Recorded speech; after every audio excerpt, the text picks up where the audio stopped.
শেখ হাসিনার মতো স্বৈরশাসক কেউ ছিল না, এত শক্তিশালী স্বৈরশাসক অতীতে কেউ ছিল না। না আইয়ুব খান ছিল, না ইয়াহিয়া খান ছিল, না এরশাদ ছিল। না না, আমরা আইয়ুব খানের সহ ছাত্র না, কিচ্ছু না। আইয়ুব খান এত এত বড় স্বৈরশাসক ছিল না, মানে এত রুদলেস অপ্রেসিভ। শেখ হাসিনা তো রুদলেস অপ্রেসিভ ছিল। সে বিভিন্ন বাহিনী তৈরি করছে এগুলাকে মানুষের বেসিক রাইটস কেড়ে নেওয়ার জন্য। এর মধ্যে পুলিশ ছিল, র্যাব ছিল, ডিজিএফ এর একটা অংশ ছিল। এই বর্তমান যেটা সংবিধান এখনো আছে সেটা তো স্বৈরশাসক অটোক্রেসির পক্ষে, জনগণের পক্ষে সংবিধান থাকতে হবে। এটা পরিবর্তন অর্ডার মানে জানি না, এটা আইনজ্ঞরা ভালো জানতে পারে কীভাবে করবে। আর একটা হচ্ছে যে নেক্সট ইলেকশনে কেউ যদি 2/3 নিয়ে আসে তাহলে ওই পরিবর্তনটা করতে পারে সহজে। হ্যাঁ, এদের কাজের সব বৈধতা দিতে পারবে।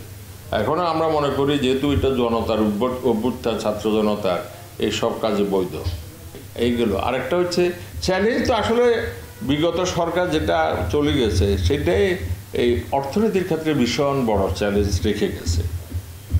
আমাদের ফরেন এক্সটার্নাল ডেট প্রায় $100 বিলিয়ন, যেটা গত 15 বছর আগে ছিল এটার 1/3 বা 1/4 or less than।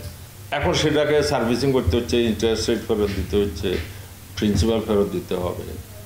তারপরে ব্যালেন্স অফ পেমেন্টস আমাদের বিরুদ্ধে এখন, ফরেন এক্সচেঞ্জ রিজার্ভ 40 দিকে ডিক্লাইনিং। এই সবকে মোকাবিলা করতে হবে, ইকোনমিকে চালু করতে হবে। আমি ব্যবসা বাণিজ্য যাতে সচল হয় সেদিকে নজর দেওয়া উচিত। সুদের হারের যে ব্যাপকতা বৃদ্ধি, মূল্যস্ফীতি নিয়ন্ত্রণের নামে, এটা আমি ঠিক সমর্থন করতে পারি না। সেন্ট্রাল ব্যাংকগুলো ইউরোপও কমাচ্ছে, আমাদেরও কমানোর চিন্তা করা উচিত। আর সুদের হার বৃদ্ধি করে কোথাও আমাদের মতো দেশে মূল্যস্ফীতি কমানো যায় না। এক্সপোর্ট যেগুলো অর্ডার ক্যান্সেল হয়েছে সেগুলো আবার রেস্টোর করা, বা বাংলাদেশ যে পিসফুল ল অ্যান্ড অর্ডার ইউসি 2 দিন সরকার ছিল না এই দেশে।